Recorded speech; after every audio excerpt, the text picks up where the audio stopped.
Greetings in the precious name of the Lord Jesus Christ. I'm Bishop Joe Pierce, and I'm here to continue my study in session 5 on Matthew chapter 24. We're going to be looking at verse 36 through 39. The topic is, no man knows the day or the hour. A lot of people comes out and they tell you he's coming in 1988, he's coming in 2000, he's coming in 2012. And people set dates, and they are really smart people. There's some smart people out there. They can understand the different patterns in the Bible. They can understand the different types and the different symbols. But then it kind of goes to their head a little bit, and they forget what Jesus said in verse 36. Let's look at it. But of that day and hour no one knows, not even the angels of heaven, nor the Son, but the Father only. Now to me that's very clear. But let me help you out here. There are some people that will say, this verse is not talking about the rapture. This verse is not even really talking about the second coming. It's talking about this distant date when Jesus ends the world completely. Nobody knows that day or hour. Hogwash. It's not true. Here, Jesus is talking about his coming. He's coming, and Jesus knew about two comings for sure that he was going to make. He knew he was going to come and gather the believers prior to the judgment of the day of the Lord. And he also knew that he was going to be coming back at what we call his second coming to earth. And you can say this is a two-part. I've already explained that the rapture and the second coming are two different events. But this scripture here is really focused on the second coming. We're talking about his second coming to the earth in this particular verse. That's what he's answering. But you can also include the rapture, because nobody knows the day or the hour of the rapture. There are many scriptures that hint to that. Where he says units need to be ready. We're not going to be asleep. Paul talks about that. And not being asleep, that we are aware. We're going to be sober. We're not like the world that don't know what's going on. We are woke. In either case, whether it be the rapture or the second coming, you're not going to know when it's going to happen. It is going to be like a thief in the night. That's how it's going to happen. We know the Lord could come at any time. The rapture is imminent, and we don't know when it's going to happen. We don't know the day, or we don't know the hour. We can know the season, just like we can know the season of the second coming. We can see signs right now, but we don't know the day or the hour. Jesus said that angels don't know, neither did he at that time know when he was coming back. He knew he had two comings. He knew he had two times to come back. He knew because he told the disciples, I go to prepare a place for you. And this is in John chapter 14. And he says, I'm going to go and I'm going to come and receive you to where I am, that you will be where I am also. That's in heaven. So he was letting them know, but they didn't fully understand. But the church today, we can catch it because we can read it. Because we know if he comes back in the second coming, he's not going to take us to heaven. He's coming to take over earth. So it's two events that are going to happen. Rapture first, prior to the 7-year tribulation period. Then the second coming. At the end of the tribulation period, he comes back. We don't even know when that's going to be. We just know that at some point he's going to come at the end of the 7 years. We don't know the exact day. We don't know the exact hour. We just don't. But it's going to happen. And both of them are unknown. But let's go a little further. I just wanted to clarify that. When you hear people say they know when Jesus is coming, they try to tell you, well, that's not talking about the rapture. When you read the whole Bible, and especially the Bible prophecy pertaining to this topic of when Christ comes, whether it be the rapture or second coming, you'll see the myriads of scriptures that clearly tells you that nobody knows about the rapture and nobody knows about the second coming either. It is going to be like a thief. That's why he continuously always say, watch, be ready. For in such an hour you think not, then cometh the Son of Man. Remember, the Son of Man knew that I got to come and get my bride before I pour out my wrath on this earth. And then I got to come back again to rescue my people, Israel. That's how it's going to happen in the second coming. So when you hear people, and sometimes it be zeal, sometimes it just be their youth, they just want Christ to come.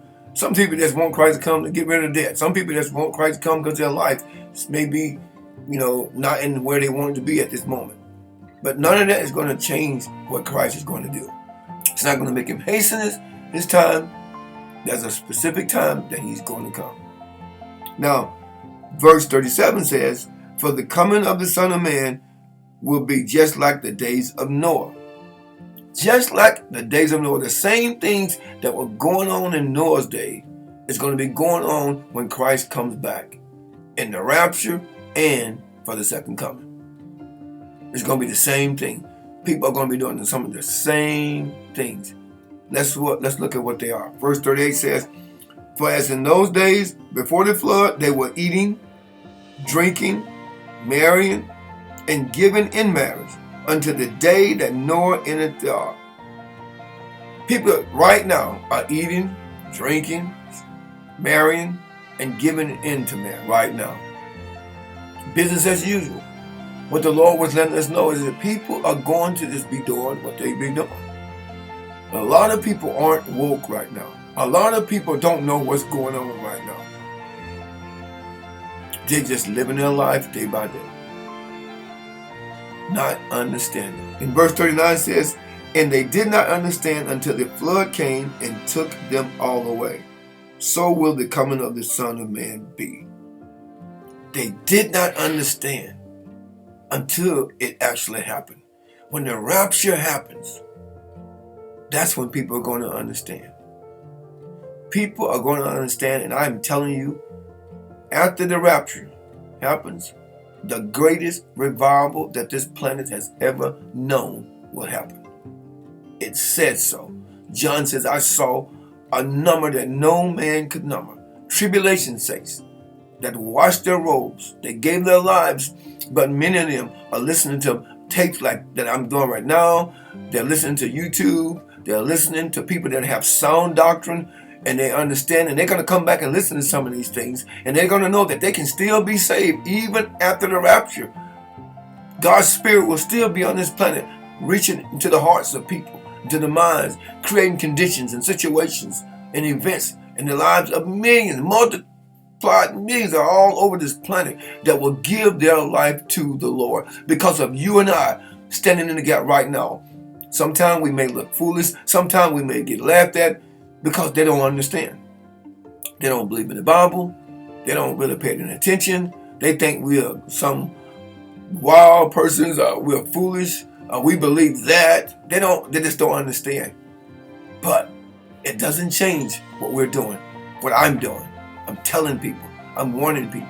I'm letting them know. You can get in their boat right now. You can get in the boat right now and accept Christ into your heart and ask Christ to just invade your life and save you. Because that day and hour, don't nobody know. Nobody knows that day and hour. But when it happens, people are going to realize they were right. And that's the way it's going to be when Christ comes.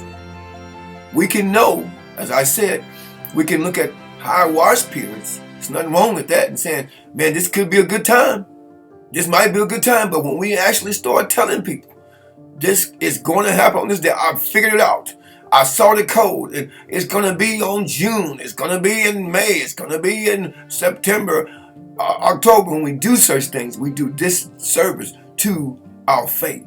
Because the Bible clearly says no one knows the day or the hour. So I would advise you, even though you may get excited and God may give you a dream, but I don't think he's told anybody in any of their dreams, I'm coming tomorrow. I'm coming at 9:01. I'm just saying.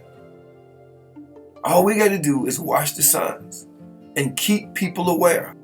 But I can't tell you when it's going to happen. I can't tell you what day is going to happen, but I can tell you it's imminent. And imminency doesn't mean today, it doesn't mean tomorrow, it means it can happen at any time. You and I just need to be ready. We need to be in the beloved, loving one another, walking a life of righteousness to the world, and helping people get to know Christ better. Don't set dates. Just keep doing what you're doing. Some of the people that may see this video now, I've watched YouTube and I've seen people, they're high-minded, they got bright, they're smart, they're intelligent, and they think somehow they have figured it out, but it doesn't work that way. Christ said, don't nobody know, don't nobody know. No angels, not even him. That's what he said.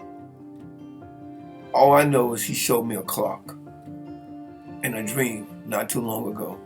It was in the sky. It was high. It was like noon. The sun was high, and it was a big glass-looking clock. And when I had my head down because I was looking at the things that were going on around the world. It was a lot of crime and stuff, a lot of bad things. But my attention was drawn to look up. And when I looked up, I saw this huge glass-like clock, and it said 11:58. It was like 2 minutes. 2 minutes. And I had this dream several months ago. So I don't know when he's coming. I can't tell you the day, but I believe we're in the season. And whenever we're in the season or something, you always keep a coat with you, because you never know when the temperatures are gonna change. When you know it's a rainy season, you just keep you a rain jacket, a raincoat, something like an umbrella, because you don't know when it may happen, but you're prepared, you're ready. And I, like the Lord tells you, just be ready. That is all.